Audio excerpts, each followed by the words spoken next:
What's up, everybody? Welcome to the Horrorheads podcast. I am Rich Mallery here with my co-host Jerry Lourenco. What's up? Not much. It's 90 degrees outside and 90 degrees inside. So you see me sweating, that you know why. You can follow us on Instagram at horrorheadspodcast or email us your love and hate at horrorheadspodcast@gmail.com. You could also watch this episode on YouTube and subscribe to our channel. That way you can see all of the drinking and debauchery that happens on an episode of Horrorheads. Everything your friends told you about is true. So tonight we're going to talk about Final Destination. We're going to talk about the OG original one from 2000, and we're going to talk about the brand new one, Final Destination Bloodlines. We're also going to do a bit of drinking along the way. But before we kind of get into that, I know you watched, there's two movies I wanted to kind of get your opinion on that I know you watched over the past couple of weeks. I'm a little nervous. What I watched? First one I want to know is Clown in the Cornfield, which I think you watched. Yeah, so how was that? It doesn't look good. You know, what do you mean it doesn't look good? It looked amazing. I was so hyped on this. I was excited for it. I finally kind of got into clowns, you know. You guys broke me on Terrifier finally, and I get into clowns. So I was really looking forward to this one. Didn't really know much about it. I went into it blind, but it looked like it was going to be like a cool slasher film involving a clown. But it kind of drags a bit, and it didn't move the way I thought it would, and it wasn't really like a slasher.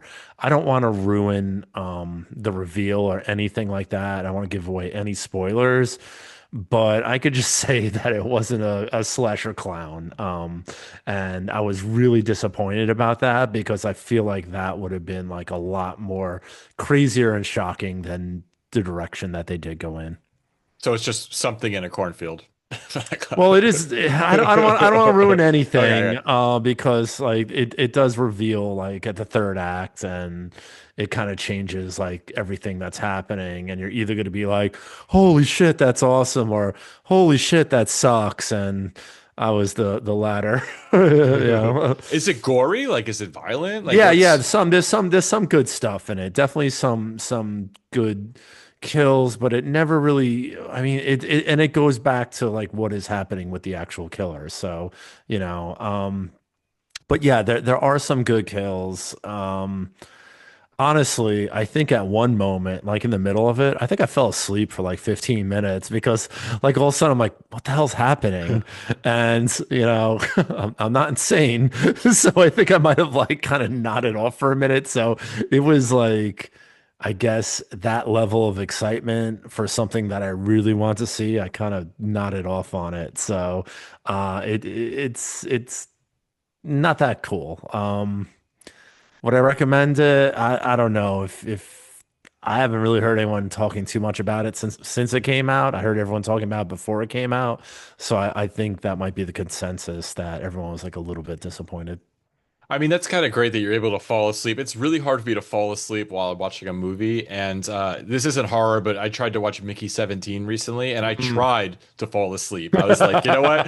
If I could skip 20 minutes of this movie and wake up and it's over, I'll be in a good mood. But I could not fall asleep, and I ended up watching it, and that was just unwatchable. It was so bad. I think I was just laid back deep in the couch. I had all the lights off because I was trying to give this film every opportunity possible and give it my complete focus. I think my cat came over and was sleeping next to me, and I was like, that looks pretty good. No, I don't. I'm assuming that's what happened because at one moment I'm like, what the hell's going on here? But there was plenty of film left, so I must have missed like minutes. But yeah, I mean, it's a slasher film, and I never fell asleep during Halloween or Friday 13th or something like that. So, but yeah, I mean, I don't know. I say for me, it's a miss. You know, you don't have to watch it. That's my opinion. So speaking of Friday the 13th, it was Friday the 13th last week, and I believe you watched. Oh shit, you got a Friday the 13th shirt on. I didn't even notice. I do. That. Yes, I've been so mesmerized by your eyes, I haven't even noticed your, I know. your outfit yet.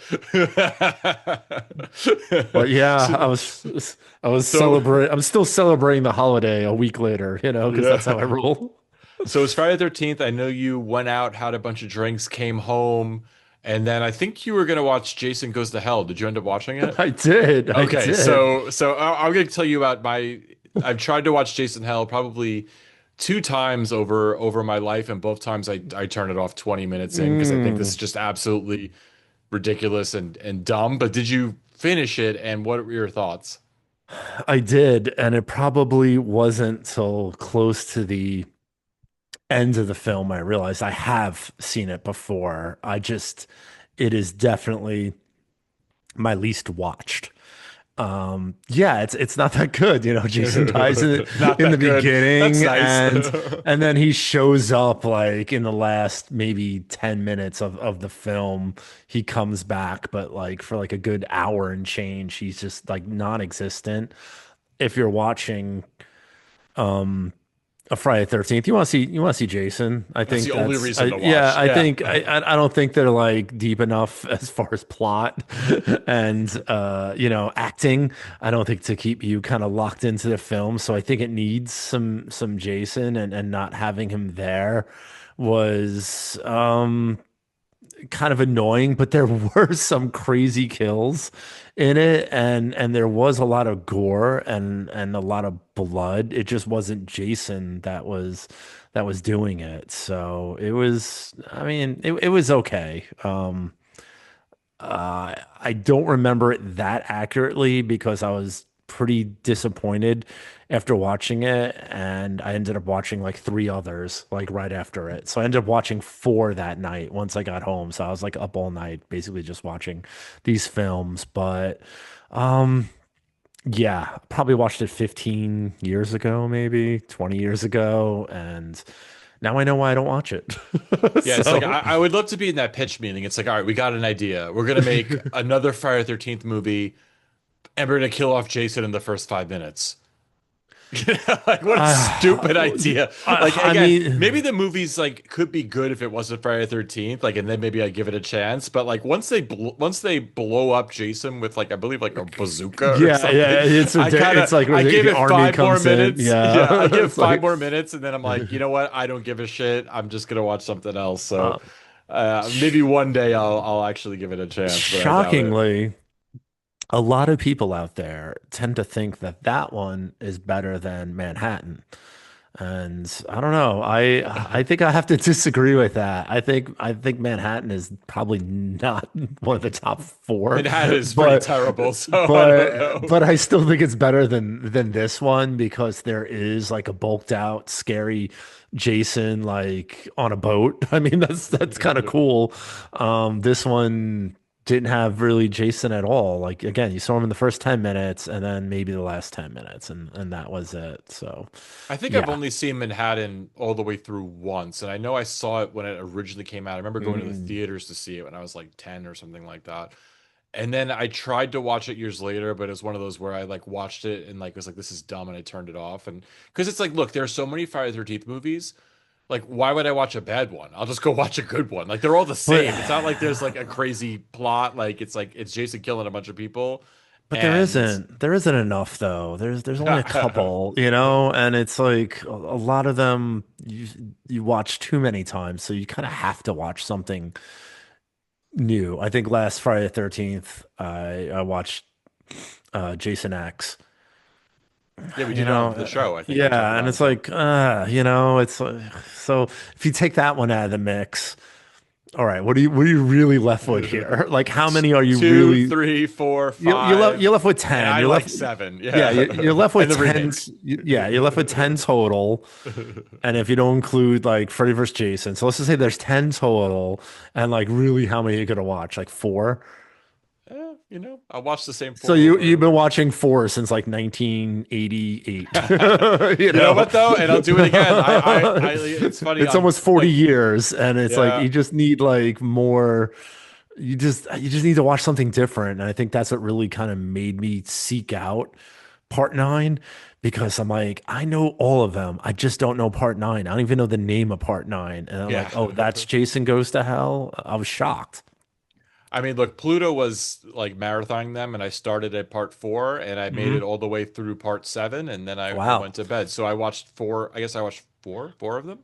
Yeah, which are my I probably the best four out of the. Oh wait, part six I watched, right. Four, five, mm, six, and seven. Part six is awful. Not yeah. awful. It's just not very good.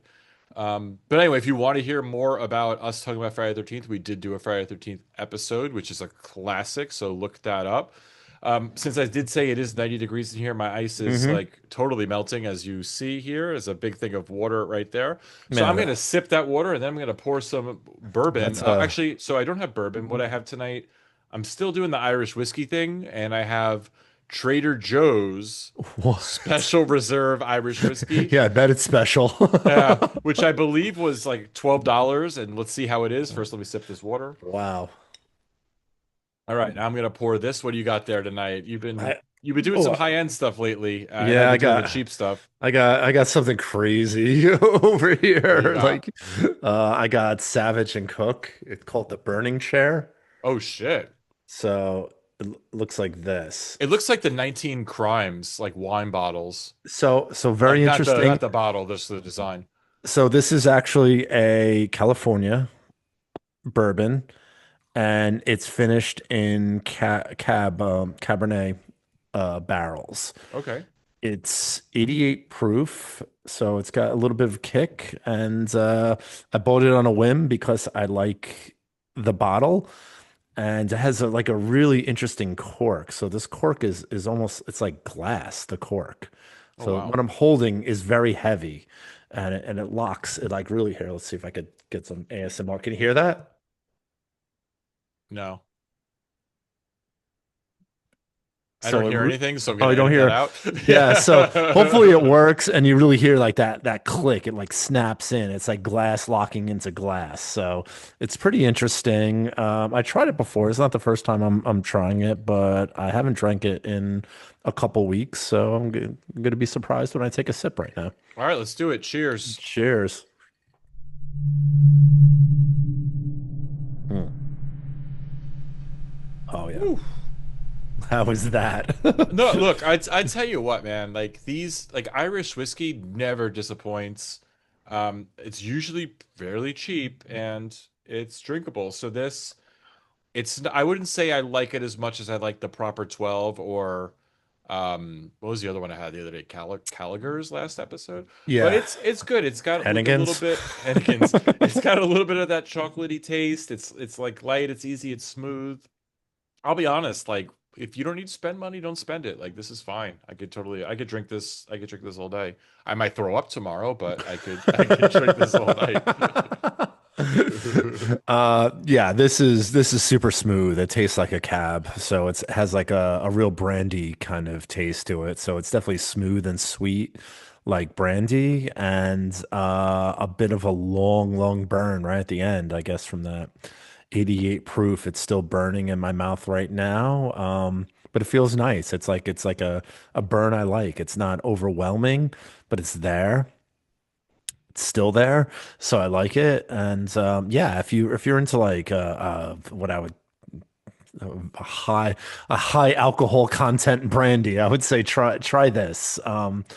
Very different. Again, I bought it because I liked the way the bottle looked, so I just kind of went for it. But I'm not disappointed. I don't remember what it cost. It wasn't cheap, but I don't think it was expensive either. Maybe like $60, I would say. I'm gonna say between 50 to 60 is I think was what it cost. Worth it. I think it's really good. That's Savage and Cook, the I burning don't know if I've chair. ever had a whiskey from California. I'm sure in Yeah. my day I have, but I can't think of one. And 88 is an interesting proof. It's like a weird Yeah. number, right? So that's interesting. Cool. I would definitely check that out if I ever see it. I don't think It's I've ever seen that out here, to be honest with you. it's in Vallejo, California. So that's where it's bottled and produced. Okay. Yeah, again, really interesting. I mean, like look at this bottle, man. You know, it's really Yeah, it's like crazy. short and Yeah, it's it's like you can't see the wicker in it 'cause it's very dark. no, Um, it's black actually. You can't see through it at all. Actually, it's painted black. oh, that would fuck with me because like then I wake up the next morning and I'm like, how much did I drink? You You, know, you got to go by. I go by feel. You know, how I think heavy is it? I think I'm about one third through this. So yeah, but it's interesting. I say, you know, go for it if you see All it. right. If I see it and I'm in the mood to spend, I will get it. I am uh we'll see. We'll see how the wallet feels on that day. So we're going to talk about the Final Destination franchise. We're basically Mm. going to focus on parts 1 and the new one, Final Destination Bloodlines. I will say, in preparation for this, I did watch every Final Destination film. I realized Wow.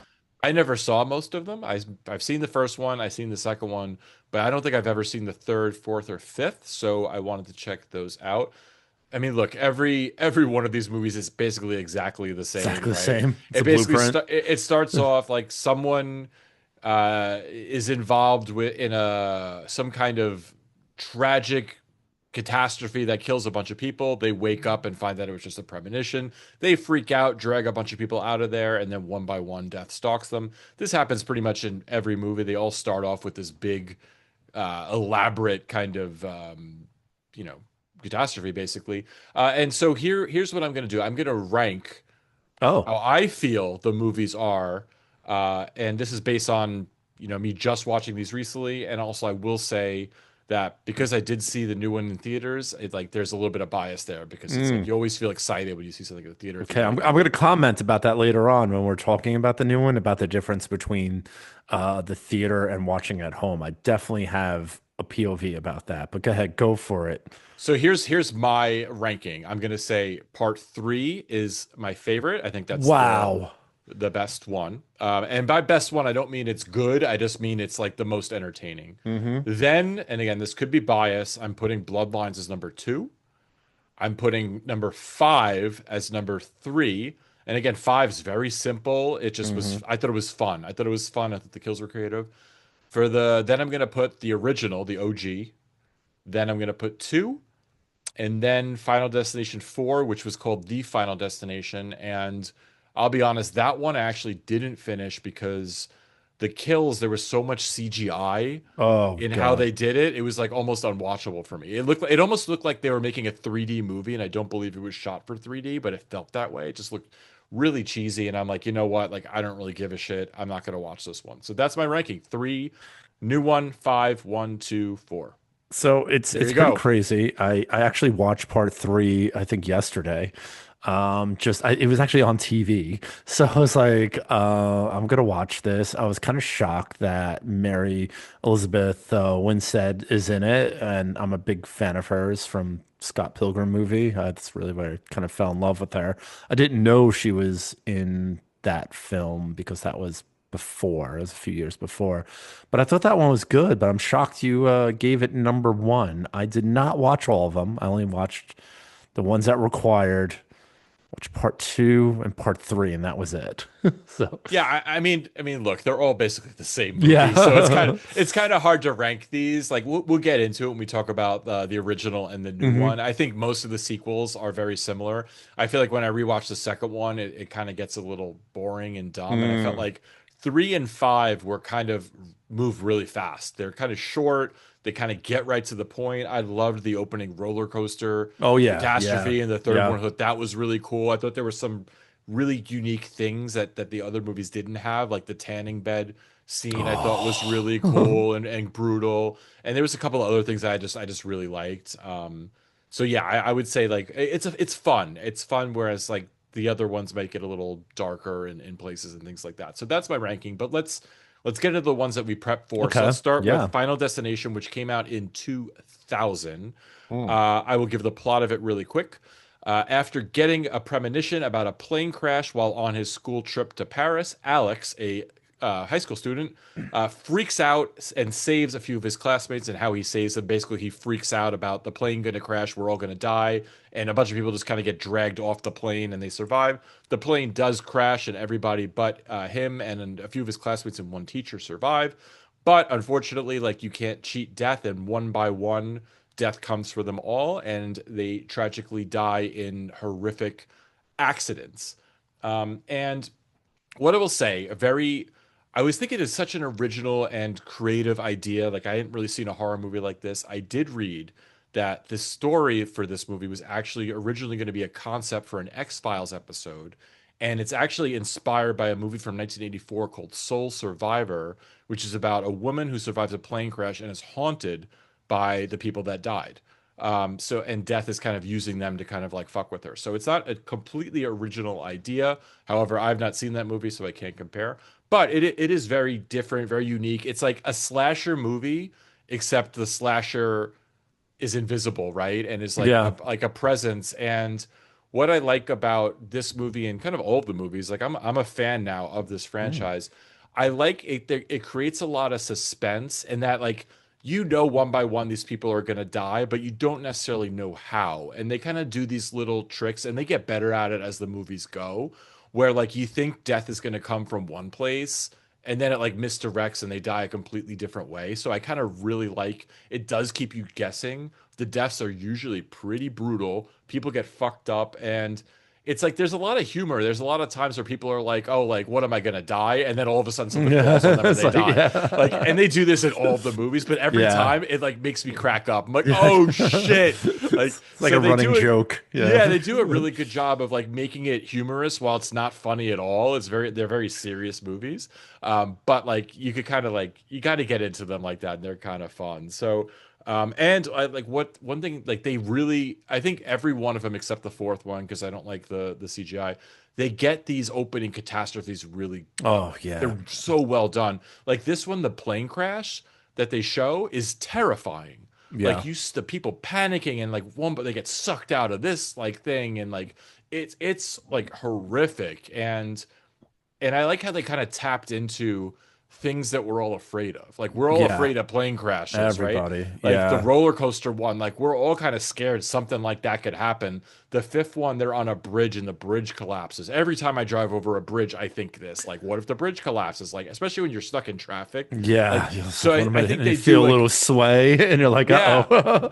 So I think they did a great job of like tapping into like these things that we're Like those naturally afraid phobias. of. Yeah. Yeah, yeah, and then just really showing like how like terrible they could be. So again, as a franchise, I really like it. We'll get into kind of the things I liked and didn't like about this one in particular. But like, what's your thoughts on the franchise as a whole? Like this film, like how do you feel about them?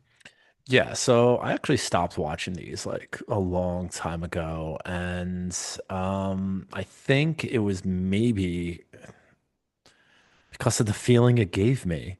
It does stay with you. It freaks you out, and it makes you kind of second guess literally everything you do for like the next week.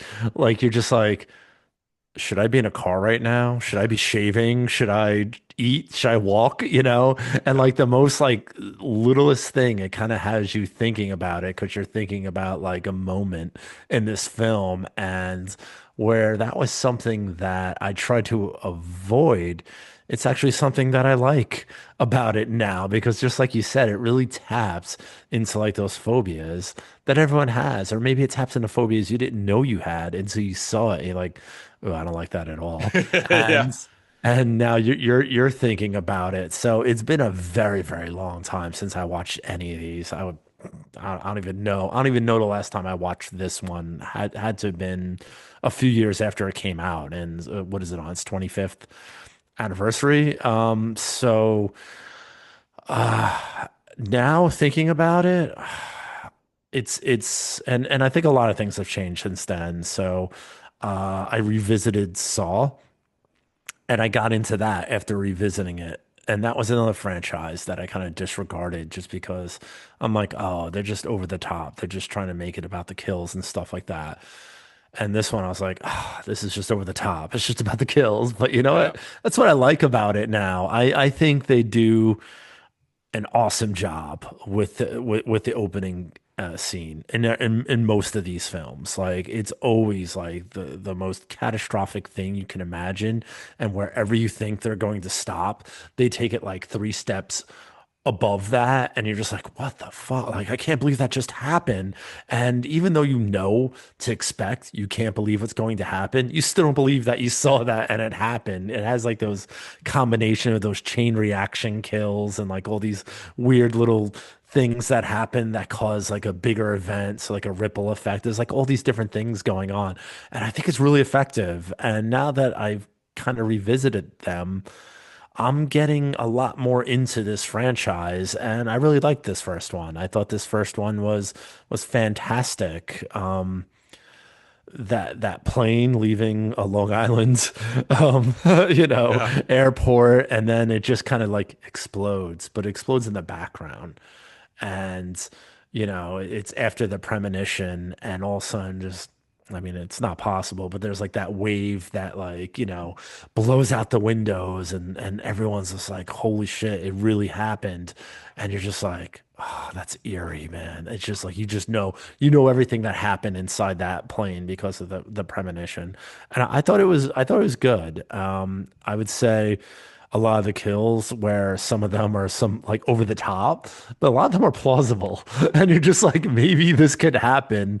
Maybe I should be careful, and I think it's just that kind of keeps you at the edge of your seat. And why I really got back into this film and started watching the other ones.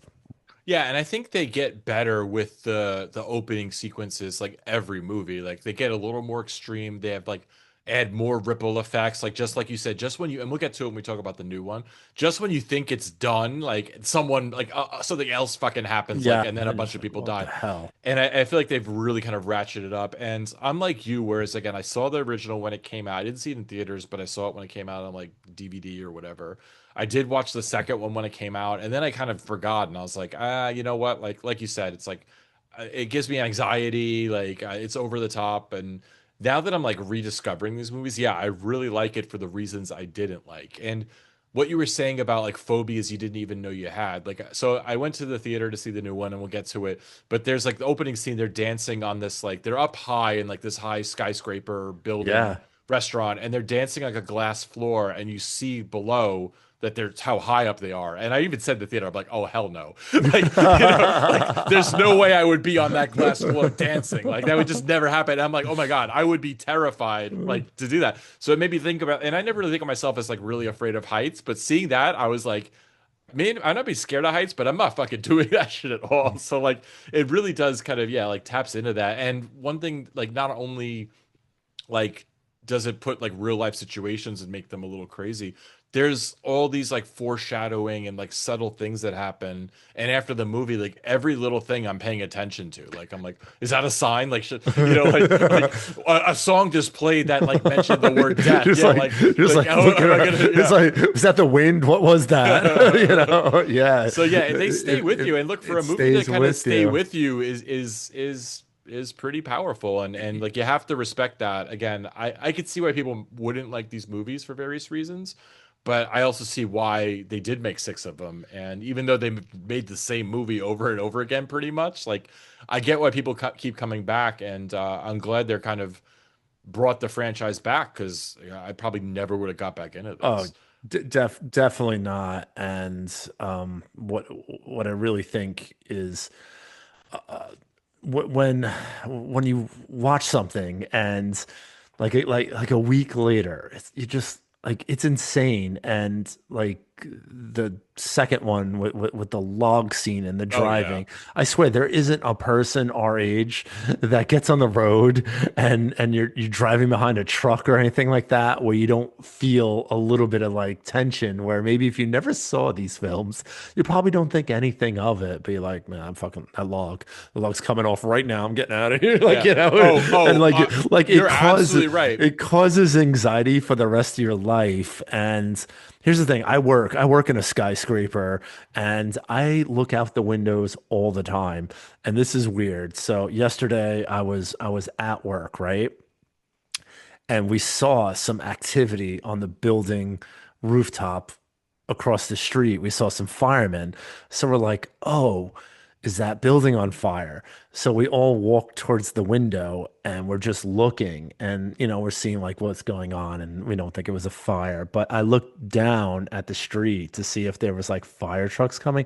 Suddenly I felt like something like where the height kind of bothered me, where Yeah. it never once in my life has ever bothered me. I'm like, oh, we're really high up here. I'm like, is this glass like, how strong is this glass? And, you just start thinking about like little moments from, one of these films. You're like, I don't know, this is like, I don't feel safe. So I just moved away quickly. And that's something that like a height thing, like you said, it never, ever once bothered me in my life. And I just felt a little bit of anxiety just looking down. And that was weird. Yeah, I mean, like you said, I seen the second one probably 20 years ago for the first time, and still, if I'm behind a truck and I see things on the truck, whether it be logs or anything, I try my best to get out of the way Yeah, because like like I a it's pole, anything. yeah, oh, I am. Yeah. Yeah, and it's because of this movie. Like, I probably never would have thought of that, but now I'm like, yep, nope, not taking any chances. Like, yeah, so they do like they've really kind of changed how we kind of exist, which is saying something for like a horror movie when you think about it, like especially when you look at the first one, like it's kind of silly. Like there's so many things like, and it's funny. You could question like you could forget like the disbelief when like some of these kills happen, how like overly like, ridiculous they are. Yeah. But it's like there's so many plot points in this movie that are absolutely like ridiculous that I'm like, wait, that never would have happened. Or like, I'm too busy. Like for example, like there's a teacher and Mm. that she gets it at some point Miss horrifically. Miss Luton, I think her Miss name is. Luden, and Yeah. like she sees like one of her students outside stalking her. She like calls the police, and then like a bunch of shit happens and she dies. And then you find out that she left her front door unlocked.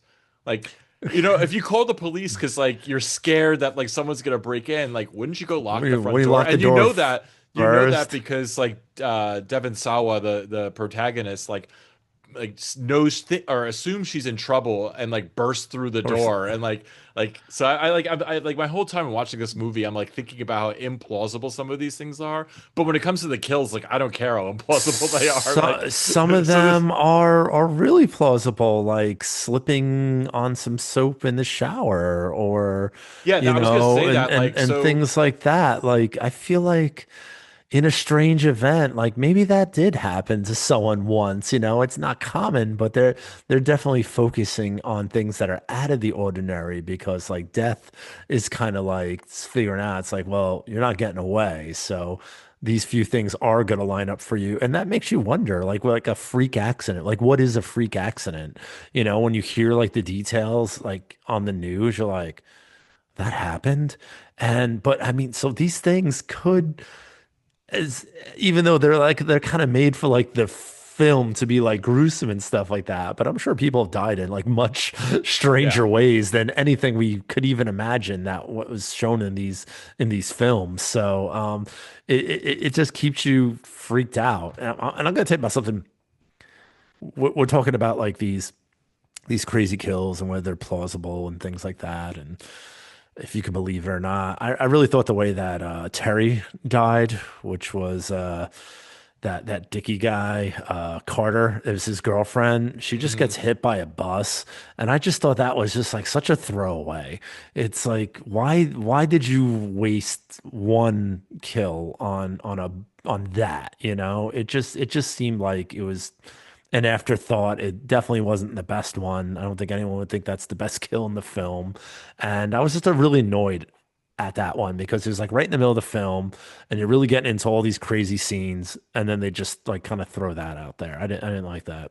See, I kind of disagree, and I actually do like that kill because that's one of those kills where like, and you knew it was going to happen. Like they kind of foreshadow that like this could be like a bus or whatever. But it's one of those where the person's like, like there's no way I'm gonna die, and then like they get cut off mid sentence and get ran by a bus. Like Yeah. I find that kind of funny, and they So do it's it part of the like over and joke. over again. So I see what you're saying. Yeah, like Yeah. I get what you're saying. Like they could have had her die in an elaborate way, but I do like that it was kind of that it was like a quick kind of thing. The other one that was quick was I forget the character's name, but Stifler, the guy from American Pie, when he kind of gets decapitated Oh, by Billy. like the train thing, and it's like like it's like you think everybody's safe because they went through this whole thing, and then like really quickly like boom, like he's gone, and I like like that because it was gruesome and it it was was like, holy gruesome, but like shit. it was like one of those where it wasn't like this crazy elaborate kind of thing. It just kind of like happened, and it was like again, it's coming, but like how it comes, you're not necessarily on board. Like again, you know something's gonna happen. Like he's not gonna make it out of here, but like you're not sure how. And I thought that was like really cool. So I feel like they did it like with that too. And look, this is the first movie they're figuring it out, right? I don't think they Yeah. planned for this to be a franchise. And actually, I was looking, and the original title of the movie was Flight 180, and they Mm. changed it because there were a bunch of like action plane movies that came out around the same time. But imagine if they kept that title, like that doesn't really set up sequels, right? Because now you're Yeah, stuck because now with you're plane stuff. stuck in there. Um, Interesting. yeah, so they just like were kind of like really thinking this was going to do anything at all. And, it became popular because I think it was unique and people kind of got into it. Um, so like, I don't think they really thought too hard about what they were doing and probably didn't have like as much of a budget to really plan some of these like wild things out. I mean, I don't know what the Yeah, budget I was, but looked it up. I think it was 23 mil. So it's fairly high budget. But I mean, there's not a lot to these films. Like the films really are like going from like one insane kill to like the next. It's really what happens in between is almost inconsequential. it's They're like just Friday trying to 13th, yeah, they're just trying to figure out like what's going on, but ultimately they don't figure it out and they end up getting killed anyway. So it's like you kind of want those to be like the pop and like to be like the exciting part. So that's why I don't want to let them off the hook for doing some weak ones because there isn't really anything else going on. There's not like multiple subplots. There's not a lot of character development. There's really nothing. We don't know anything about these characters, and it doesn't really matter.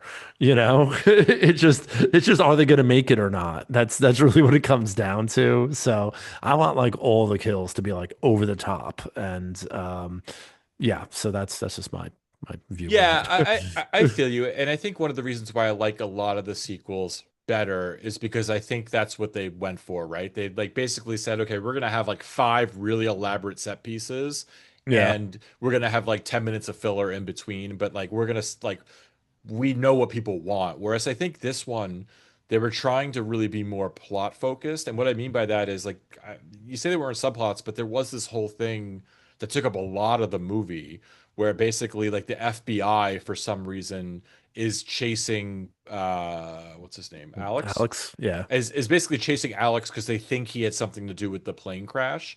So like there are large sections of the movie that kind of focus on like his interactions with the FBI and like they're chasing at one point like and I thought this was like one of the most ridiculous things. He tries to get away from the FBI and gets in like a rowboat and rows Yeah. across some lake Yeah, to that was get pretty bad. so he could save Clear, which is Clear, like yeah. the female protagonist and like it's funny. I always thought her name was Claire until I had the subtitles on. I was like, oh, it's Clear. I never got that. Clear. But so like it's like kind of ridiculous. So there Clear is this whole Rivers. thing. Yeah. So like Clear Rivers. That's So her not name. That's her. yeah, yeah. So not only are they trying to like cheat death and figure this out, but there's this whole thing where the FBI is like involved, and that kind of to me like the sequels got it right and don't have that kind of stuff, right? It just Yeah, focuses yeah. on how these people survive. So like to me, even though this movie isn't long, it feels long. And I would say the last act of the movie really drags for me. And that's Of this basically film. where, yeah, that's basically where Okay. it's just Alex and Clear and how they're trying to like survive. But Mm. it just kind of goes on and on and on for me. And I like the other movies kind of really are just feel more fast paced, where again, like it's like crazy set piece, 5 to 10 minutes, crazy set piece, 5 to 10 minutes, like straight through. And there's not this one long 30-minute scene where people are trying to like evade the same two people are trying to like evade death. It's like Final Girl stuff. Yeah. That doesn't really happen as much in these movies as much as it does in the first one. Which again, it's why I kind of would say I prefer some of the other ones because I think they took what was good about this and then just kind of like doubled down on it. Versus trying to make like, another really smart kind of movie. I yeah, I definitely get that. I definitely want to comment about like the FBI subplot, and I think that's kind of like the beginning of also something that happens in every single one of these films. It's like the person who has the premonition and does a really good thing and saves these people. There's always like a negative reaction that happens to them because of it. And it's whether it's people thinking that they're a freak, it's family not talking to them, or the FBI thinking that they're involved. But there's always like some sort of negative response to them doing something to save people's lives. And I, to me, that's kind of how I took just the whole FBI subplot, that this is the negative thing now that's going to happen to Alex because he saved all these people instead of congratulating him like they should, and everyone should. They just think he's a freak and he's involved somehow. So but and that happens. There's that basically to every single person who has the premonition. And it's No one, realistic. Like, no one ever yeah. pats him on the back and says, "Oh, you're the most amazing." Like they don't become famous for saving people. They actually become like an outcast. Which, yeah, you think they would become famous, right? But it is kind of how we probably would naturally react, right? Because no one wants to believe in psychics or Yeah. premonitions, and they would all would just assume, yeah, you knew something, you like you're in on it, like so that is real a realistic part of the movie, and it's funny, like I never really pick up on it as much. You really pick up on the in the new one because there's this one scene where the character that gets the premonition is like explaining it to everybody, and the way she's explaining it, I'm like, that sounds absolutely insane.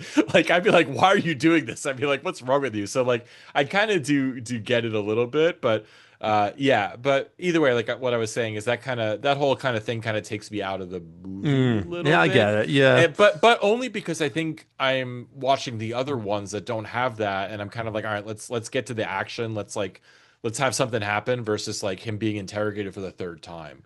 Being It just interrogated it and just like seemed this repetitive to me. weird But look, romance that was developing as well. oh, That would oh that yeah, didn't and so I read didn't help. actually they actually filmed more of the romance between Alex and Clear and cut it, and apparently he gets her in the original cut of the film, he gets her pregnant, and that becomes like a plot point. And in the end, she has like the baby and like explains that your dad is like dead or whatever. But they cut all Oh, that out because they're like, you wow. know what? It's too much. Yeah. So they don't show them have That's sex. heavy. Yeah, that is They heavy. show them kissing and they cut, and then like you find out like, oh, by the way, she got pregnant by him. So like, yeah, there's So like they I'm glad they cut that out. supposedly had sex at Jones Beach, which was the Supposedly, which yeah, was the alleged, sign. supposedly. So yeah, they just show up to some beach and it was called Jones Beach, which I think was another nod to Long Island. It's very Long Island centric film, even though it didn't take place on Long Island. But Yeah, they yeah, I filmed it mean, in like Canada, but yeah, like, but it's so funny I that they think. chose like Jones Beach, which is extremely famous Long Island beach. But I, if you didn't tell me that, I wouldn't believe it. I thought they were just like friends in that like development stage. I didn't know that they were going at it like that. So that's interesting, and that would actually make a little more sense of why like he risked his life a few scenes later when she was like trapped in the car. And you're like, man, this guy's like, he's gonna kill himself basically just to save her. And that was kind of crazy. Yeah, it seemed a Uh, little extreme for people that had just met, just basically, yeah, right? like you It know each wasn't other even for like like they six were days. friends. Yeah, they Yeah. weren't like for like none of these people really were like friends with each other. And I also read, I'm just gonna give lots of facts, is like the original script, they were all strangers. Uh, Kind of like they do in like the second movie, they're all strangers, I believe. But they were all strangers in the script, but then teen horror was like starting to become really popular. And they're like, oh, let's make them high school kids and we'll sell Mm, more tickets. So that was like which I think was the right choice. I like that again, they're high school kids. I like that you have like the different archetypes. You have like he's kind of like this like quietish guy. His friend's like the hornball. You have like the popular couple who's like the yeah. guy's like an asshole. You got, I guess, Stifler, who I guess is like a nerd. I can't really tell what his whole thing is, but you have like a bunch of like misfits and stuff like that, which I kind of liked. One funny note I wrote on like the dialogue. So they're about to get on the plane, and Alex and his friend are talking, and his friend is like saying like, you need to take a shit before you get on the plane, because you don't the bathrooms are small and you don't want like the girls to know that you like shit on the plane. But what does he say? He says, oh, he's like, torque a wicked cable. That's his like What? euphemism for taking a shit.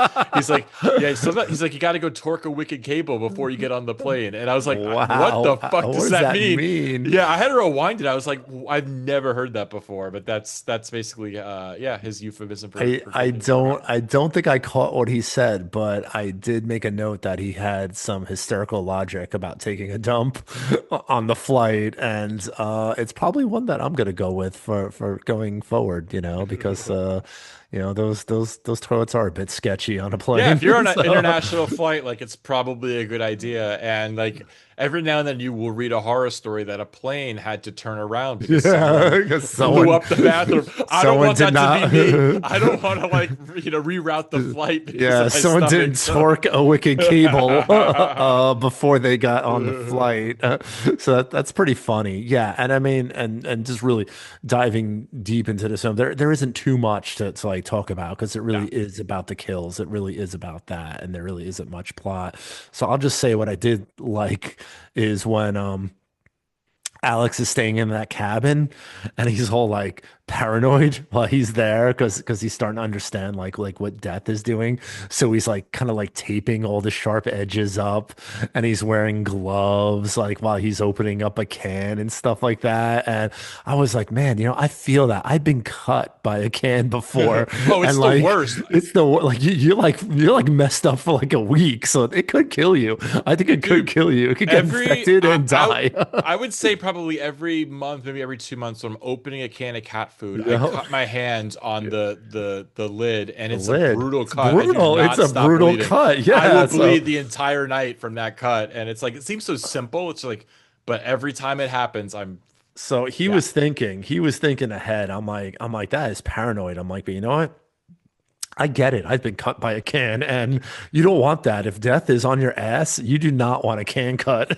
Like, kind of like because that's gonna lead to something else, and all of a sudden you're spiraling out of control there. You pour some alcohol on it, but then someone lights a cigarette and all of a sudden your hand's on fire.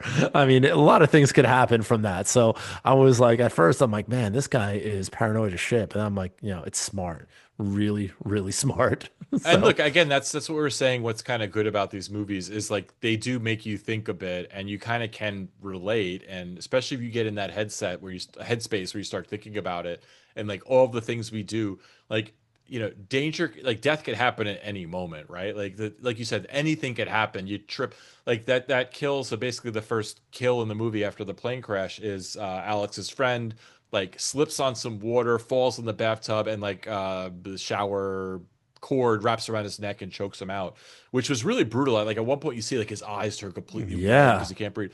But like we've all slipped in the shower and luckily Yeah, caught ourselves. But like I always think it's only a matter of time it could before I slept in happen. the Yeah. shower and crack my head open. Like I'm shocked that it hasn't happened yet. Like the fact that we shower every day and don't slip and hit our heads, it seems odd. So there's like so many things like that where everything is like a death trap. Now you add into that, now you have death that's after you because you cheated it. Like we're fucked. Yeah, Like, you're definitely fucked. And I know you mentioned earlier that this was taken like the plot from a different movie and it was originally a short for X-Files. And I think, it probably loosely follows those things. I do think this is an extremely original plot to make Death a character. I don't think I've ever seen that. And you really can't do it again after this because they did it so well where like this is a character and he's coming for you and he's going to get you. You just don't know what he's going to do, which makes it even more terrifying than, a serial killer or a slasher or anything like that. I mean, they may pop up on you, but this you could just be completely by yourself. You could be locked in a room, it could be just be four walls and somehow figure out how yeah. to get to you and it just really, I mean, it's really original. And never in my life I've seen a movie like this since, and especially one that makes you think. And I know, my wife didn't want to watch these with me because she's the same exact way. She's like, nope. She's like, I'm not going to want to drive. I'm not going to want to shower. I'm not going to want to do Yeah. anything because it freaks you out. And, it's just, I mean, I probably since I've been watching these, like every single thing I've been doing, like all week, I've just been like a little extra cautious.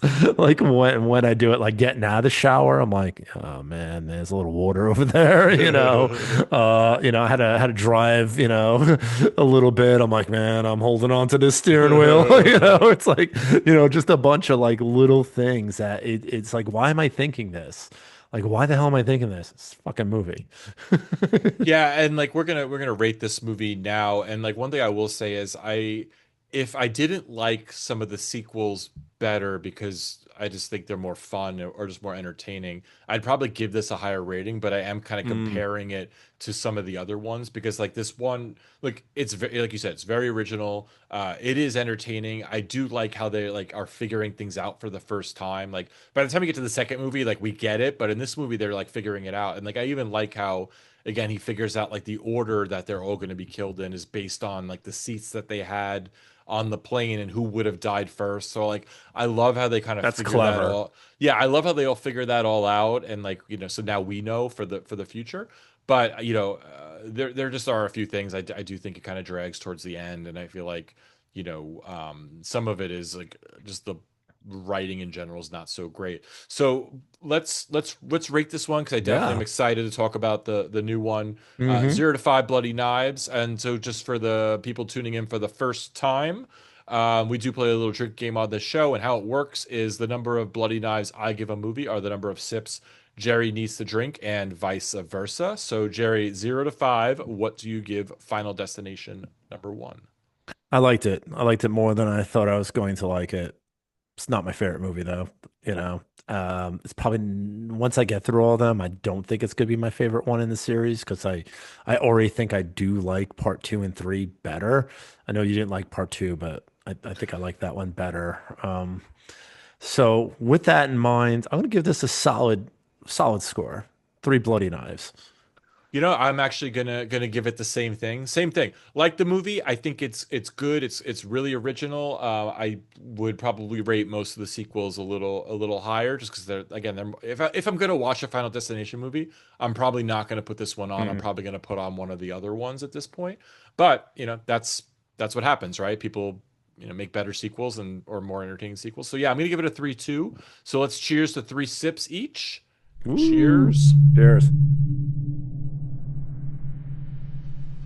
And since my whiskey is still cold, those three Ooh, sips were wasn't so nice. bad. Yeah, I gotta re-up here. Oh I'm man, re-upping on the ice. yeah. I don't know if you had to have heard that, man. That was loud. When I just opened this thing, it was Oh, I so didn't loud. hear because I was throwing ice into my Oh, glass, and that's all I heard. awesome. So I'm gonna throw something at you right now. A little drinking game that I put together, Okay, I'm down. Let's do it. and you already messed up one of my questions because I guess you were reading some of the trivia that was involved about this film, and you mentioned the flight number. So I had something about that. So I'm going to omit that, but that's not going to change the game. And this is a new game I just Okay. invented, Rich. All right. This is called Progressive Sips Trivia. Oh shit, that's a lot of words. So, yeah. So, PST.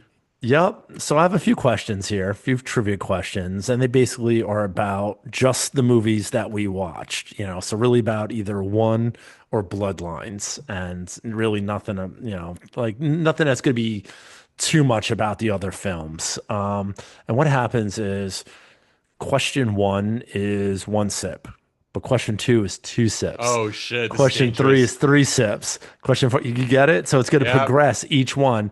And it's going to be really simple. If you get it right, I drink. If you get it wrong, you drink. And whatever number question you're on is the amount of sips that you have to drink.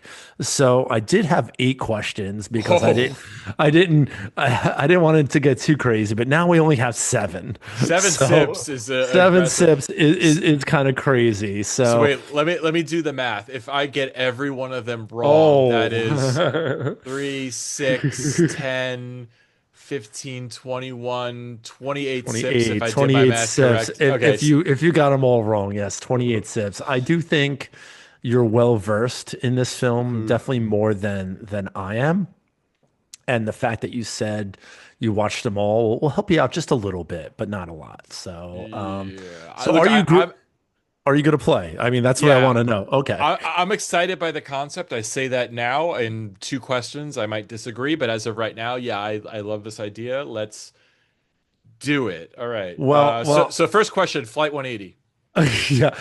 Well, here's the thing. Here, Okay. it's easier than what you think. It's going to be true or false. Okay, all right, 50-50. Good. I like 50-50. I like So it. there, so as dangerous as the game was, I made the odds very, very favorable. All It's right, 50-50. let's So do it. how does that make you feel? So these are all going to be true, false questions. You just have to say true or false. You don't have to fill in whatever the detail is. Okay.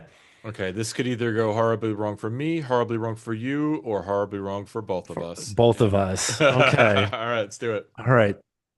Question one, true or false? James Wong directed two Final Destination films. False. You just did the first one. He did two. He Damn. What's the did other one one do? and three. Oh shit. So, yeah, I was surprised he You didn't do know what's number funny? two. I looked up who he was because I'd never heard of him, and Yeah. I didn't see any other really films that I like were horror, but Mm. I just must have missed that he did part three. It's funny, He he did like a lot of X-Files and stuff like that. So okay, all right, I he lost did, one and tip. I was shocked about that because I'm like, why wouldn't he come back for two? Why would he go to three? But three happens to be your favorite one, All so I right, guess you so like I his love James style. Wong. All right. Question number two. This is for two sips now, as we're moving up. Devon Sawa appears in another Final Destination film. Okay, I'm going to say four because that's the one I didn't finish.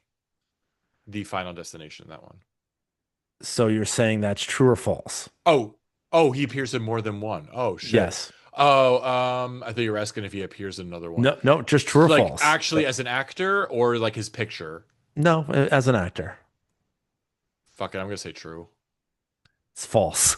Oh, He's not in any other. I thought that was So a trick that's two question. sips. Nope. All right. All right, I'm up to three sips here. Not doing well. So, so, so I'm all screwed up now with the numbers because this next one was about the flight. So I have to go to Three this one. Yeah. sips. So, I'll Fuck. go to the next one, which is for three sips. All right. We're talking about the first Final Destination. The footage of the plane crash used in the film was taken from a real event. True. Yeah, that's right. Three Yeah, sips. and that I know, which I thought was crazy that they did that. Yeah, it was a real plane that crashed. I Yeah. think like 230 people died. Mm. And I think that was like also one of the inspirations for this movie is that I think that had recently happened, which is pretty wild. It was it was a TWA flight, and those things are always crashing. So I'm glad I wasn't really old enough to ever be on a TWA. But And yeah, it it's was a a flight out of New York too, New right? Because York. Yeah, yeah, yeah, yeah. which is crazy. All right, so I just took my three sips. You got away Woo! with that All one. right, so So we're right now we're tied. We're even. We're tied. tied. Yeah. Yes. All right. So this is going to get a little tough here. So this is true or false. Remember that. Okay. So I'm talking about bloodlines here, not including the premonitions. There are 8 kills in bloodlines. True. That is true. Damn I it. know I know that because I was gonna ask that. All right, cool. Why am I drinking? Fuck, I gotta save my Oh sips. Oh, man. Oh All right, shoot. so you're at Just like you're that, at I'm at 7. 7-3. Wait, I need a second. That was a lot. Hold on. Yeah. Oh, it's only getting worse. Okay. All right. I got my 7 in. Okay. Here's another question about bloodlines. True or false? The premonition that the entire film, Bloodlines, is based on took place in 1950. Oh, I know it takes place in the 50s. Ah, shit. I'm gonna say true. It's actually false. When was it? 1968.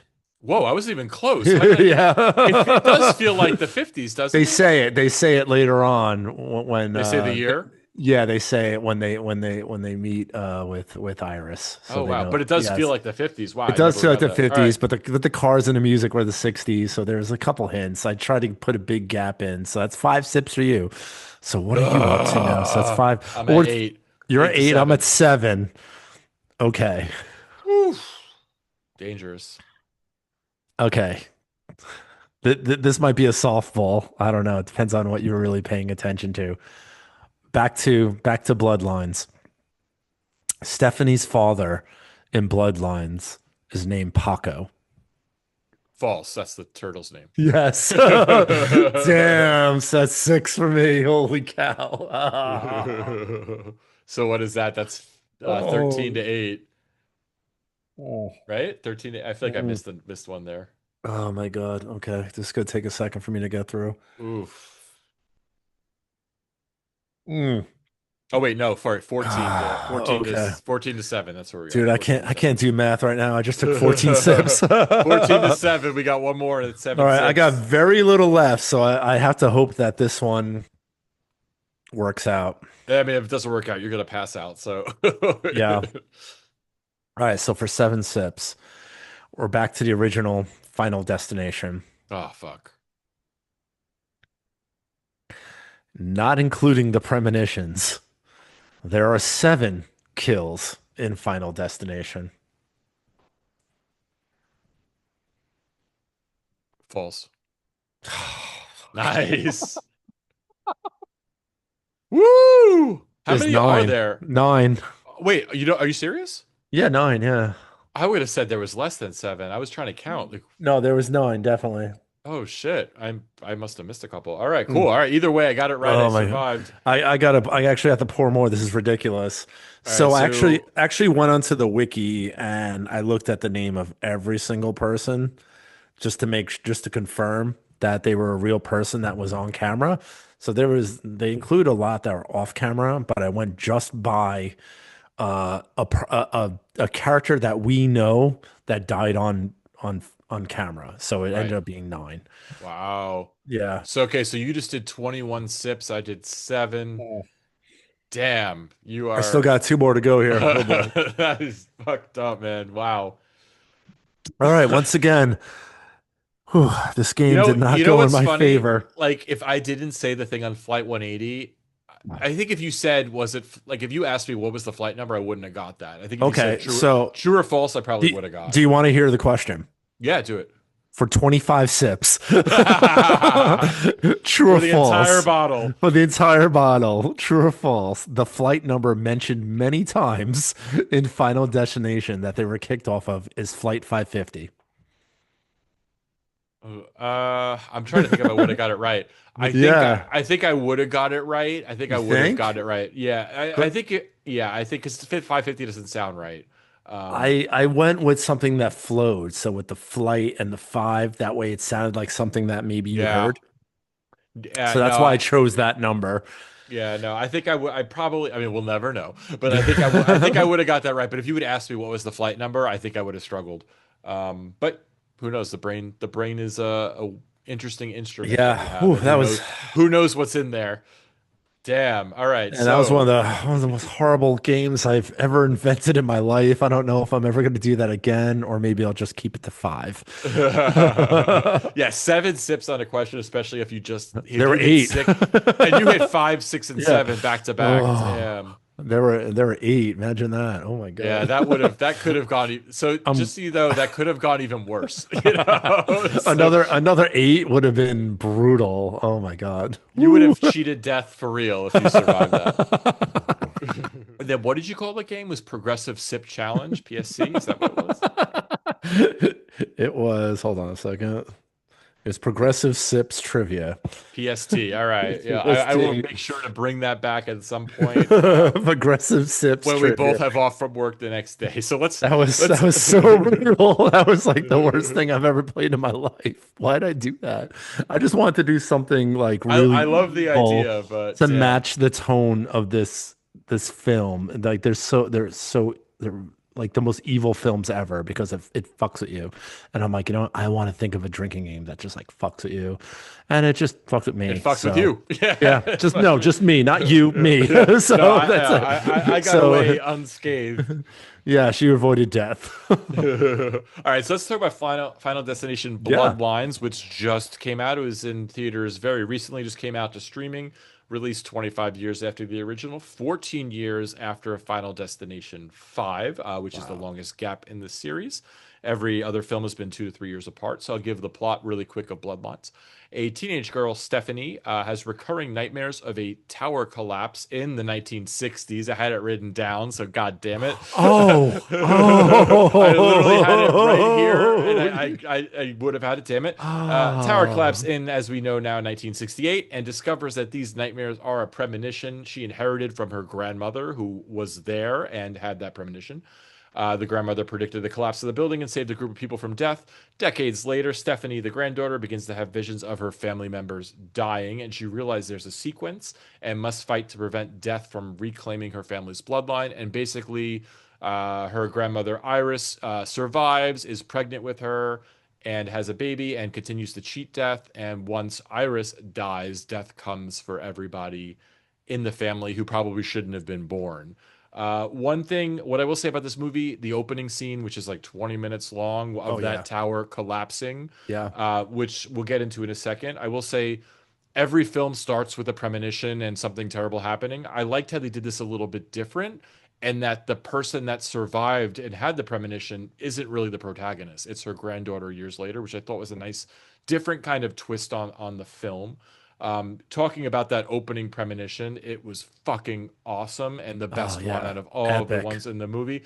And what I mean is like there's so much that happens. So these people, the opening couple, Iris and Paul, are on a date at a really swanky restaurant that is in this tower. It's opening night. There's glass floors. People are dancing, and all hell breaks loose because some kid throws a penny and a bunch of bad shit happens. But like what Bastard. happens is like there are multiple scenes of like basically people like falling out of the window, and just like that happens first. And then someone catches on fire, and then a bunch of people catch on fire. Then things explode. Then this kid watches his mother burn to death, and then everybody crams to get in the elevator. The elevator collapses, cuts a guy Insane. in half. That was awesome. Um, then more people get sucked out of like the building. Then finally, people are hanging on, and a fucking piano Yeah. Oh my falls, God. takes out a bunch of people, and then this kid who you think got away unscathed, the piano lands right on his head flatly. Brilliant. It was Brilliant. an amazing 20 minents. It like it This is gets you into the filming movie. at its best. Yeah, like right away, I'm like, I fucking love this movie, and like all they could do is fuck up from here because that was like one of the best opening sequences Oh, of any movie I've ever crazy seen. strong open. Yeah, a really strong open. And I will say, so this movie, it's the longest of the franchise. It's an hour and 50 minutes. I'll be honest, I saw it in the theater. I also Hmm. did watch it again at home, and I want to get to that in a second. I didn't think it felt long at all. I felt like No. it's very fast paced, and maybe again because this opening scene takes 20 minutes of it, and that scene is not boring in any means. But I thought this was really interesting, and I thought like the first film, how I said like the last act is a lot of Alex and Clear trying to cheat death, and it's basically like that final girl where they're kind of getting chased and stuff like that. Here, the final act is basically Stephanie, her brother, and mother trying to survive, but it's like 15 minutes. It's like pretty Yeah. quick. Like so, there's not like this And long. it's action packed. It's action packed, yeah. Yeah. So again, I love seeing this in the theater. I'm so happy I went. I did also really enjoy it at home, but I did watch it pretty recently to compare to the two. So I know you said you have thoughts on theatrical versus home, so like I'll let you kind of address that. Yeah, so I did actually have a good experience in the theater, which is kind of Shocking. crazy. Yeah, things never work out for me. Went on like a Wednesday, like fairly early, maybe like 6 o'clock, I think. And I went with Melissa Rose. So shout out to her. We What's had an up, awesome Melissa? time. Yeah, we had a great time going to check this one out. But I want to say the theater was super, super small, but the screen was super big and it just was like enveloping and it felt really, really cool. And watching it, I really enjoyed it. And the sound, I felt like I was a part of this film. I loved it. But the other day, when I watched it at home, what I didn't realize is how absolutely stunning the cinematography is in this film, especially in that opening It's scene. very Just colorful, it's right? colorful and Yeah. you feel like you're in the 60s, but still clear and modern. And just, I don't think I saw that clarity and that coloring on the big screen just because it was just so big and probably got degraded a little bit. I just think it looked amazing and gorgeous on a small screen and still gave me the same feeling of excitement watching it on a small screen. So I don't think anything is lost.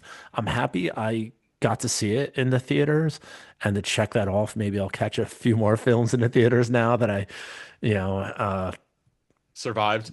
survived one, even though I felt like it was a harrowing journey home after watching this film, and I'm paranoid as shit. Like it was probably like a 10-minute like ride home, and I was scared shit because of the film I just saw. But I just think it looked gorgeous though on the small screen, and I don't think like I caught all those details while I was watching it on the big screen. I actually completely agree with you, and I wrote a note on that too because I don't know if I was just so caught up in like what's gonna happen like when I saw it in the theaters, but I do know when I put it on at home, I was like, wow, this is really colorful and It bright, and it looked just good, it felt yeah. like a Technicolor. It felt like really artistic, and I didn't notice that in the theater. And again, I don't know if it just looks different on my TV versus on the screen I saw, or I was paying attention to other shit, but completely agree with you. Like Well, we have the it same looks beautiful. TV, so I Yeah, think that yeah. so we're probably looking at something really similar, just dependent on like But I our noticed that settings. too, But yeah, specifically, like what you said. So I'm happy you said that. Yeah, I think again, sometimes you see a movie in theaters and you feel really good about it and you love it, and then you watch it at home, and you're like, eh. I do feel that this like translates really well. And even though I watched it basically, I think I saw it in theater last week, and then I just watched it Hmm. last night again just to kind of take notes for the show. But yeah, I still think it's really effective. I really like it. I think again, I think I they do such a great job with the misdirection in this movie that I feel like they really kind of stepped it up, I think, in this movie. And just to, like give an example, like there's a scene where they're all having like an outdoor barbecue, which is Oh my like an God, amazing scene. And they keep showing all of these things that could kill them. Like could one kill is you. like there's a rake under the trampoline, and Yeah. like but they catch it and they move the rake, which becomes like a important part of like how the one guy gets it. There's glass in someone's drink, and you think she's gonna drink it, and then she like throws it because of the bug in it. But then there's that piece of glass that's still there. And then finally, when the guy does catch it with the lawnmower, it was That fucking was brutal. probably one of the Oh, most brutal scenes. And it was, again, it's like one of those chain reaction scenes where you're like, I don't know if that could happen, but maybe it could. And it just happened so fast. And he just got mauled by like the lawnmower. It was so brutal and bloody. And one of my biggest notes uh, on this film is and I don't say this often, and I probably never said this one time on this podcast, but the splat factor is a 10 in this film. There is so much splatter. Everywhere you go, something's popping, exploding, gore, guts, like it just constantly they ramp that up so high in this film that I don't think the other films have anything like that. And I thought that was a really great introduction to something new in this film because I never thought of it as like a splatter type film. But yeah. I mean, I mean, the head of the lawnmower was a splatter.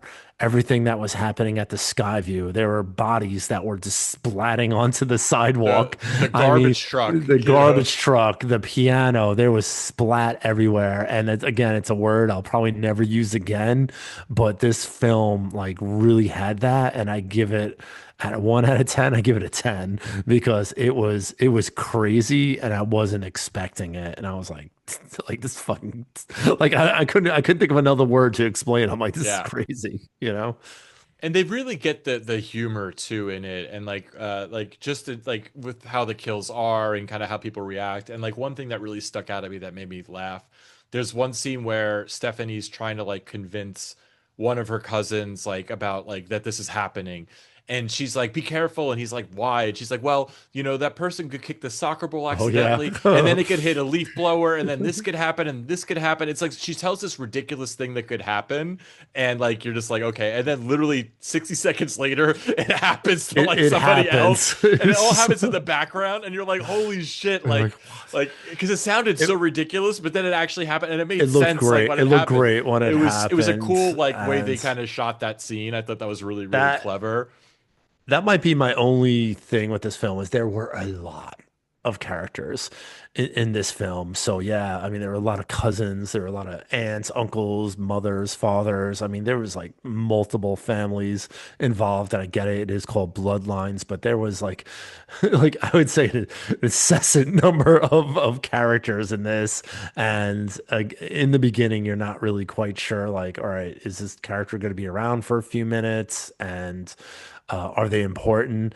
And I was actually kind of surprised about the characters who did kind of pan out and ended up kind of making it through most of the film, you know, Most. which involved like a lot of the cousins. But yeah, what I do, I just want to go back to this. Yeah. I know you kind of went over this opening act, but it just had such an impact on me, this opening scene. And I would say like probably the majority of the things that I thought and felt about this film, a lot of it took place just in that opening act because it was just so amazing to me. Because one, as soon as they pulled up to like that sky view and they did that long shot where you see like it was dizzying, right? Yeah. Like when you see how tall this building is, and the first thing you think is like, oh, shit, something's gonna happen. And then when you see Iris's reaction, she's almost like gulp, like something Yeah. like she's Yeah. like, oh shit, something's gonna happen. Like she's nervous. And that kind of sets the tone. But when they get inside, I was like, God damn, I want to be there. It was like an episode of like Mad Men, Hmm. It's like Hmm. I wanted to drink that free champagne. I wanted to dance on that dance floor and listen to that band. It was so much fun. And what's really crazy is there's something exactly like that in New York. It's Hudson Yards, it's the Edge, Yeah. and that's the Weekend played there during COVID. I don't know if anyone remembers that. It was like during some sort of like Academy Awards thing or Music Awards thing, but it's the same thing. It's a clear floor I'm good. that hangs out, but it's like a deck off of a skyscraper. So there's nothing holding it up. It's just sitting there. And while the sky view was 500 feet in the air, because I remember the elevator operator mentioned that, the edge is 1,131 feet. And all day long when I'm at work, I could see the edge. So I'm looking at it. Like Hudson Yards is like right in front of where I work. So we always joke about going there and that maybe one day doing it, but I don't know, Not man. now. Not into seeing this. I Not wish. with your luck. Based on I, like how w- you lost the drinking game, like your luck is not that great. So I would I probably wish. avoid things like that for a while if I was you. Is it a good thing that I saw this or a bad thing? I don't know. 500 feet's one thing. 1,100 feet, that is like that. Is there a piano? That's what I really want There's to nothing up there. It's just know. it's a glass floor with a glass wall. So it's like you're just floating like on the edge of New York City, and it's Yeah. kind of crazy. But but yeah, I did want to go to that party, and all those kills were probably some of the craziest kills in the film, and the penny causes everything, and you're just like, it's just so many what the fuck moments, I guess, is what Yeah, that and just when first you 20 think it's minutes does. over, Yeah. just when you think it's good, like something else happens and like 10 more people die. And I thought that was really effective. But I think, again, I think the movie holds up after. Like, that's a lot to kind of, Yeah. It was, like, I thought it was going to fail too after that. yeah, you're like, So, okay, great. Now it's going to be some kind of stupid teen kind of thing. And I felt like it just, especially at first, I didn't really like the lead, the protagonist, oh, Stephanie. I was kind of Stephanie. like, Yeah. she's kind of annoying. She's kind of like whatever. But like again, they throw these other characters around her who you really don't get to know. So it's kind of like I don't really know. But I think that they created a lot of tension throughout the movie. I think it's really suspenseful. I think again, you don't really know where the kills are coming. Like again, they'll set them up, and then you think something's gonna happen, and then something completely different happens. And I think again, like to keep coming up with like new ideas for things is wild because this is the sixth of these movies. And like I will say, like the scene with the MRI machine towards the Oh my end God. was fucking It awesome. was awesome And and like funny and funny. and funny. And it was hysterical and but like it was like terrifying too at the same time. Like they really did a good job of balancing like how crazy this is with also like Like there's a lot of like oh shits. Like I probably Hmm. said oh shit 3 times in that scene. Like because like again one thing happens and you think that's it, and then like something else happens, and then like something else happens, and you're like okay all right fine he's good, but then something that happened 10 minutes ago comes back and gets him, and it's just like It's oh yeah, man, it was it's so good. brutal, I mean, brutal. yeah, those I mean, especially the MRI and I've kind of a funny story about an MRI. I had to get an MRI a couple months ago, They're the right? worst. Yeah, I never really had one before, so I I've didn't done know it a couple times. the It sucks. Yeah. protocol. And when I had it, I was just like in agonizing pain. I wasn't really thinking, and they didn't really give you like much direction about it.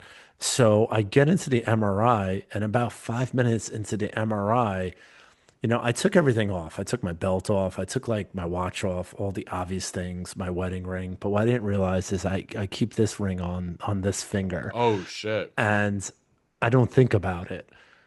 And all of a sudden, I'm in the MRI, and I look, and I'm like, oh my God. I'm like, what's going to happen? Yeah, And yeah, I didn't know if I was going to destroy the machine. I didn't know if my finger was going to get ripped off. yeah, I didn't yeah. know what was going to happen. I didn't know if I should try to take it off. I didn't know what to do. I just kind of put it like underneath my leg, so it kind of was like shielded, but I was like freaking out that like my hand was going to like rip Yeah, off rip your my fingers off. like my body, and I totally forgot I had it on, but nothing happened, thank God. But when I saw this film, I was like, oh my God, that could have happened to me. Like, Yeah. like I don't know the details of an MRI and how powerful the magnet is, but we know there is a magnet. So so And according to this movie, it can be very it can powerful. it can be it can be very powerful, and I thought it was hysterical where the guy ended up having like nipple piercings and like a dick piercing, and I Yeah. mean that really like was such unexpected humor, but at the same time you're like, holy shit, that's Yeah. going to hurt, you know? And that was probably one of the craziest scenes because like who think you're supposed to be safe. You're in a hospital. Who would think to have all these like catastrophic things that happen to like at least two or three of the characters all in the hospital? It was crazy. That was definitely outside of the opening scene. That was one of the best scenes in my opinion. Yeah, I would say outside of the opening scene, that might be one of the best scenes in the entire franchise. Like that scene Oh wow. was I was so good. Like that I would say again, that and the sun tanning scene in part three Well, I are know why like you like probably that. yeah, I mean That was pretty fun. I'm gonna tell you what the silliest moment of this film was, though. Same character, is the guy Eric, where he's at the tattoo parlor, Oh yeah, yeah. and this was just kind of silly, right? Where his nose ring gets caught on the chain, and the fan is slowly winding it up. I'm all about like, all right, I understand these films and sometimes like ridiculous things, but I was like, this would never happen. Like there was absolutely zero, like it went below zero, I think, on the chance of this actually happening, and that kind of turned me off a little bit because it kind of happened like in the middle of the film. I'm like, oh, is this going to get like really silly right now with like these kills? Because I thought they were doing a pretty good job with that. I mean, you had like the glass and you had like the lawnmower. You had some good stuff, but then that was pretty much like the next thing to happen. And I was like, uh-oh. But then the Yeah. garbage truck happened. Yeah. I felt the same way too, and also because like they were playing like music during that scene, so it kind of felt very different. Like it didn't Mm, fit. And I guess it makes sense because it's not like as we find out, right, that wasn't really death. That just actually was like a freak accident that happened. freak Like so accident. it had nothing to even do with any of this stuff. He just happened like he wasn't even supposed to die. So like I kind of get why they made that a little bit different, but I agree with you where I was like, oh, okay, this is kind of silly. And then he like, he does get away because he gets it like later. And again, not spoiling anything, everybody dies, right? Like it's like, Yeah, yeah, and it's like you're it's not Final expecting to survive. Destination. Yeah, Yeah. you're not expecting people to survive.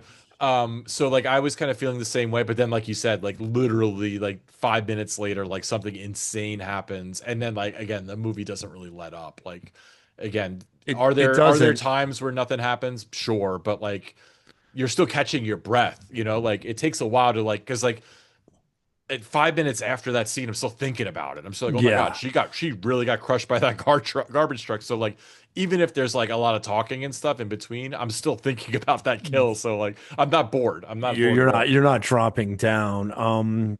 What I did want to mention is what did you? There's six of these films, right? Is this the sixth This is one the or sixth seven? one, yeah, sixth Sixth one. one, right? So they're all pretty much the same, but I think they did introduce something a little bit new in this film, and that was how to escape death, which is not something that they really mentioned before. You know, they always know that there was a way to get it to skip you, but they added the fact that if you were to kill Right. somebody, you would get their remaining years. And I thought, I mean, it was like some dark humor, but I think one of the like kind of funnier moments in this film was when Bobby and Eric were like talking about like, what are we gonna do? We're not gonna kill anyone. It's like, but yeah, who are you gonna kill? You gotta get their years, and all of a sudden they're standing next to like a newborn baby, Oh yeah, that ward, was and all funny. of a sudden they look at like a baby and they're like, no, and they're like, well, they're like, no, and like maybe because like it's a baby, Yeah. and like, but it was like it was so dark, but at the same time it was definitely humorous because I mean, if you were in that situation, it would definitely cross anyone's mind to get out of that situation. Yeah. So, but I thought that was funny, but I also thought it was interesting how they added a new element to this franchise on how you could kind of like break the cycle. Yeah, no, I liked that too. And I think in the previous ones, you need to intervene, Yeah. uh, right? Is it in order if like It's someone like intervenes? intervenes. Yeah. Yeah, which is kind of silly to me. I like this idea actually a lot better that death needs a life, right? So if you give Yeah, it it needs a a life. life, So you either um, have to die or yeah. you have to take one. So that was interesting. And I guess the part that if you came back to life is also kind of new, but I think that could have to do with I think that could kind of play into the intervening part too, because if someone died and you Yeah, I mean, resuscitated look, them, that's kind of intervening. So when you look at the franchise, like most people end up getting it in some way anyway, right? So it's like you're there not going to really be able is to no help way. them. Yeah, there's no way Yeah. to help them. Like when you get cut in half by like a sign or something like that, there's no way to intervene. So yeah. And just to get into like kind of how they explain how to cheat death is we do have to talk like so this is Tony Todd's final film. Mm. And he is in I believe he's in every one of the Final Destination movies and he basically is like the creepy mortician who kind of explains to the cast what's happening. And he's in this film and I was reading that they did know it was going to be his last film because he was not well when they shot it. And he doesn't look well. He looks really Yeah. like Yeah. very skinny, does not look like the Tony Todd you remember, but apparently like he was like not doing well when they shot this movie and they basically gave him the freedom to like do what he wanted to do. So he gives like a monologue that was really his and which is kind of also him kind of talking about his own mortality a bit. And I really like that they kind of said like, you know what, like you're iconic, like we know this is it for you, kind of like do what you want to do, and gave him a lot of respect there, which I think is really really cool. And just like again, knowing he's passed, it's like not that Yeah. I'm a huge fan of his, like I'm really not, like I don't really like the Candyman movies that much, but I appreciate like his body of work and everything like that. It still was like it's rough to see that because you're like, oh wow, he doesn't look good, and Yeah. like he never got to see the final film, which is a bummer. But I think it was a touching moment in the it was a film for very touching sure. moment, Yeah. and they handled it really well. I think where again, it's a great kind of send off for him. I felt so I kind of like that the way they did that, and I also Yeah. like how they tied it in to like why he knows all of this stuff is Yeah. because like he He was was the there from like child he was in the beginning. 1968, Yeah. which I thought was a really cool little twist. Like, because It I was was wondering like how they were gonna like what they were doing because like, there's that one kid who like they focus on, and I'm like that's interesting. Like, why are they doing that? And it makes sense. that So ends up it was a good. being JB, who's Tony Todd. Yeah, unfortunately he didn't look well, and that's definitely one of my notes because he was supposed to play the kid that was playing, that wasn't supposed to be at the Skyview. His mother was there performing. He wasn't supposed to be there, and Iris ends up saving them through her premonition, but in reality, he looked older than Iris looked.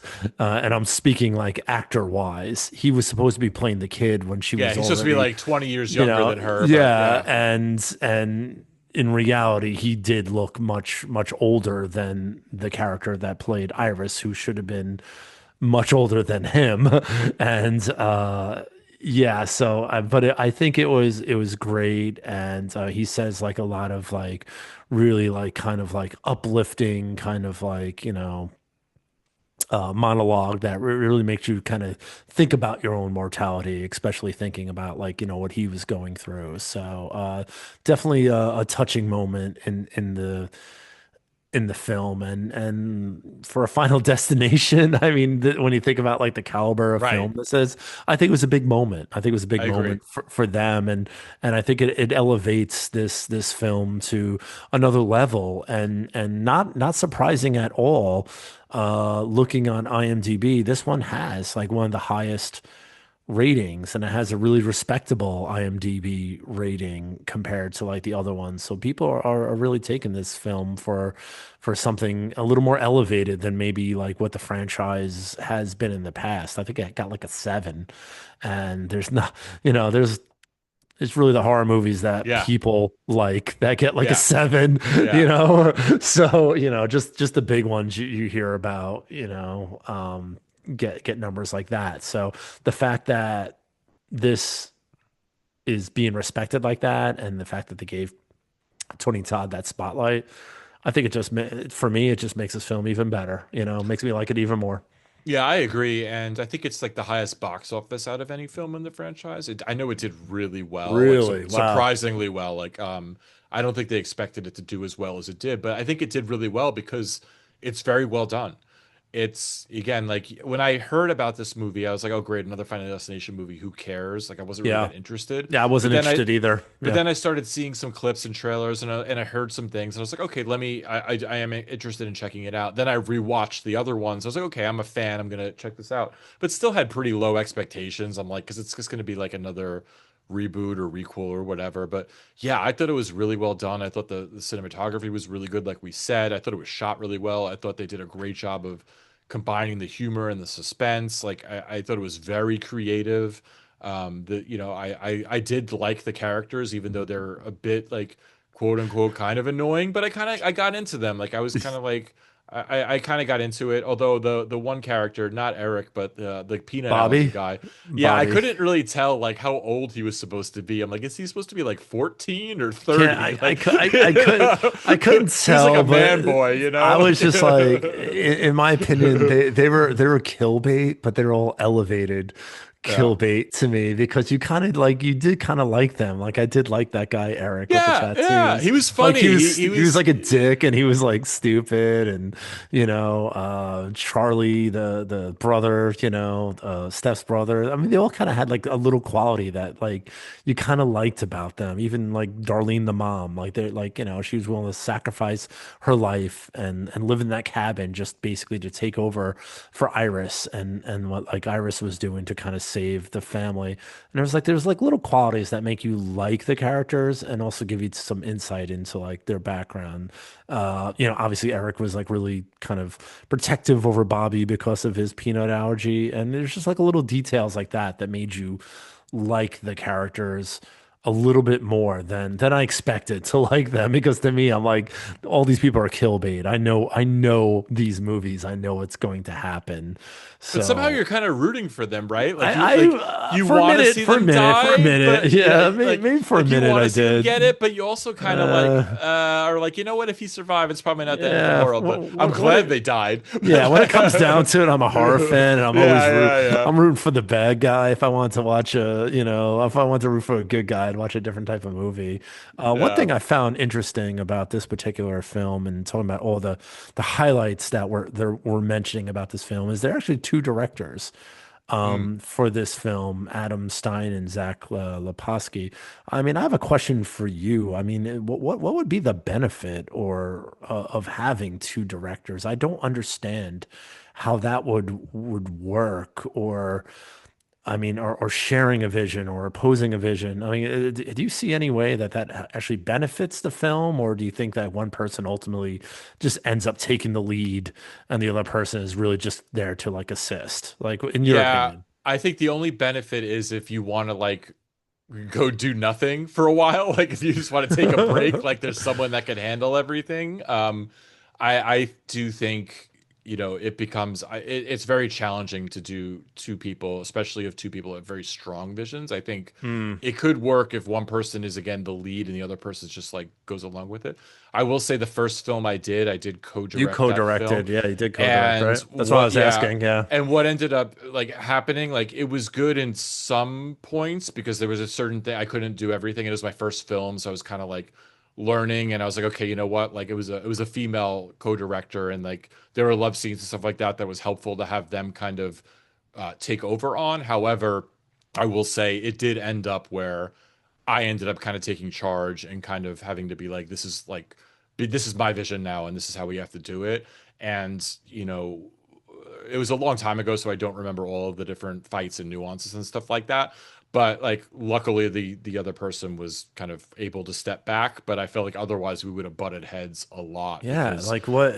yeah, it look I, it's I it. always find it strange whenever there's like two Yeah, directors. Like, I why don't it I don't just? know how that works successfully. Again, like it just seems tough because in the creative process, like I have a very strong opinion about what I want when I do a movie. Yeah, Like I want it to be a very specific way. And like I don't know how, like if someone's like, "Well, I want it the opposite way." Like yeah, I'm not exactly. going to be like, "Okay, whatever you say." I'm going to be Yeah, like, "No, I want it my way." And sometimes there is no compromise. Like it's either this way or that way. So I think like I don't know how that really works out really well, unless again it's like one of those things where I show up on Monday, you show up on but Tuesday. what kind of film are you going to get? Like when you look at Yeah. like the playbacks, and it's like, well, what the hell happened on this day versus that day, and this is Yeah, not. I mean, I'd I be curious I to can't like picture it actually. like helping, but it seems like a weird trend that's happening in like modern horror. Like the last few Scream films had the two directors, and a couple of other new films I can't think of that have like dual directors, and I'm like, how is that beneficial? I feel like that would kill more time than save Yeah, I know I wouldn't time. want to ever do that again. Unless Like you only make films together. Like you never made a film on your own. You only made films with this other person. So you both have the same vision. But I just feel like two directors that did things on their own and then come together. I mean, I just don't see how that would ever pan out.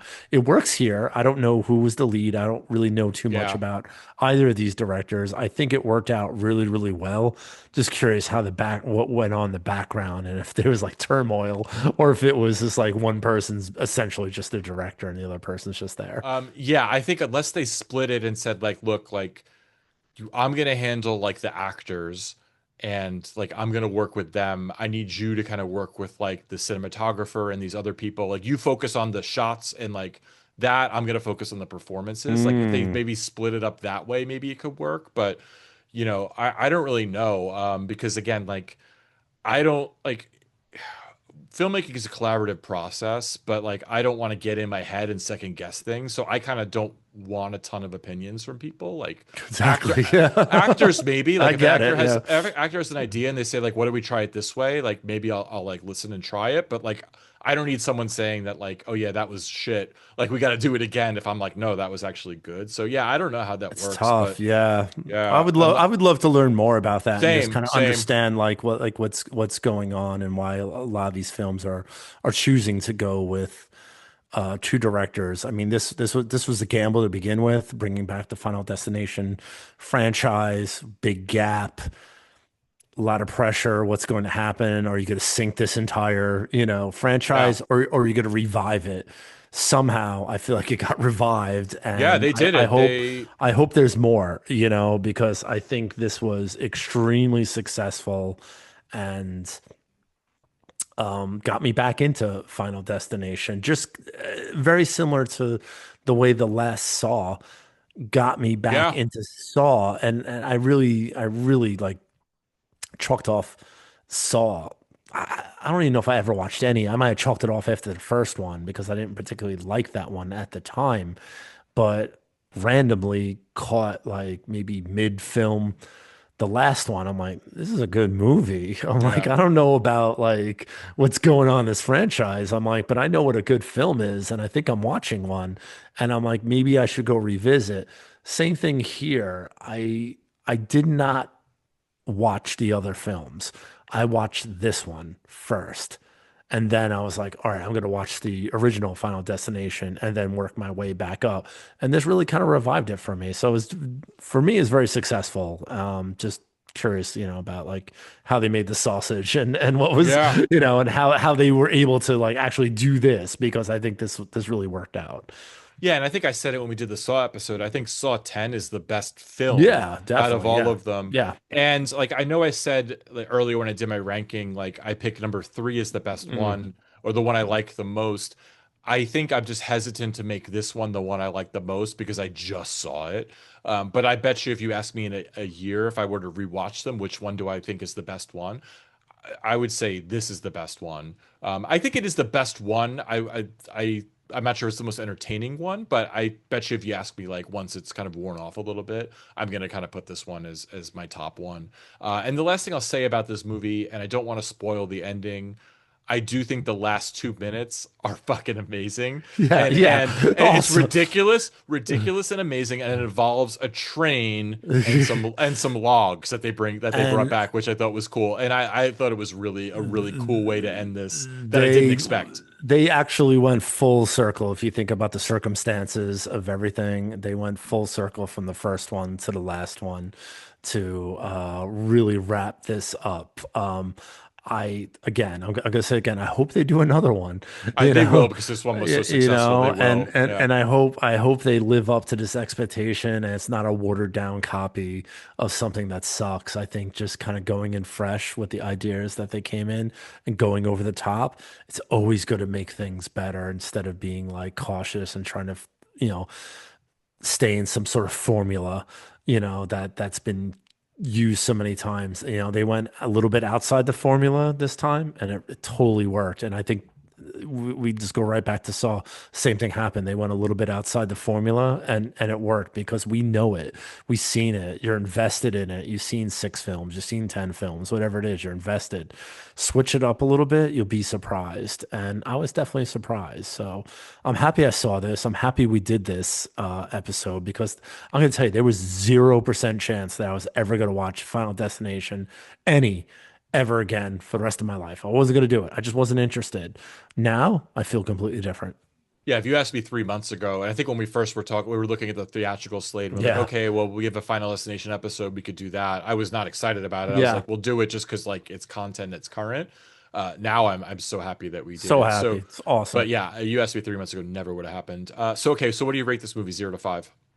I liked it a lot. I think seeing it in the theater helped a lot. It really gave me that excitement and that anxiousness and get your heart racing kind of thing. Haven't felt that in a while.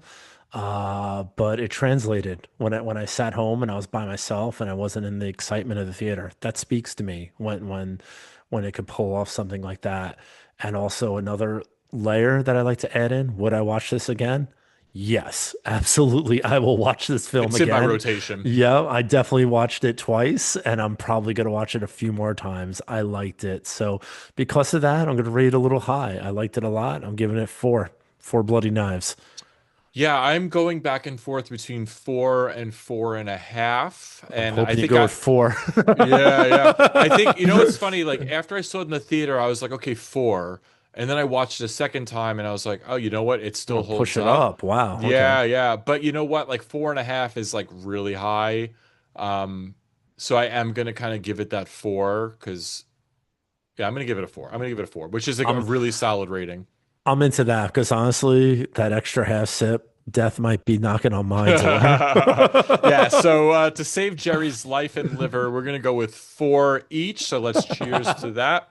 Cheers. It's funny. I think the past few like episodes, we've been pretty lockstep with our ratings of these movies. We've been pretty close on some stuff, which is Hmm. interesting. Like when we get exact, because usually we do have very different opinions on certain things. Like there's a lot of things that you love that I can't stand, and vice versa. So it's interesting when we could kind of come together and be on the same page. It means Yeah, it's kind of weird. I think when we were younger, we were definitely on the same page for like a lot of films because I think really we watched a lot of films together. Like we were in the same room and right. experiencing them for the first time together. You know, now that we're older, you know, you're on the West Coast, I'm on the East Coast. We're experiencing them completely differently now. So the fact that we can actually land on the same thing is kind of incredible, I think, you know. Yeah. So there's that foundation there of all those movies we watched late at night, you know, at 3 o'clock in the morning that we probably shouldn't have been watching. But yeah, I think we've been locked in the last few films. Yeah, it But may yeah, not happen again, but like it's been yeah, once we get into more like like separate types of specific genres, I think we're gonna really just kind of part ways. Okay, so you can follow us on Instagram at Horrorheads Podcast. Please follow us there. You could email us at horrorheadspodcast@gmail.com. Wherever you're listening to or watching this, please subscribe. The subscription numbers really do help us out. So whether it's on Spotify, Apple, Amazon, YouTube, etc., give us that. Give us some likes. Do all the thing. So we were talking before we got on the air about what our next episode is going to be. We Yeah. have a couple of different options that we are going to talk through. Just know it will be a banger no matter what it is, but not really sure. Probably going to dig into some classics, just not sure what those are going to be yet. So more to come on that. You can find out more on Instagram. We'll be posting what we're going to be talking about, but that's it. Yeah, man, this was a lot of fun. I'm glad we did it. So let's do one last cheers and get the fuck out of here. Yeah, yeah. All right. Cheers to the Cheers. progressive drinking trivia or whatever it was called. Cheers. All right, good It was night. the Progressive Sips Trivia. Progressive PST. That's right. I don't know why I keep forgetting that. All right. Have a good night, everybody. Night. Peace.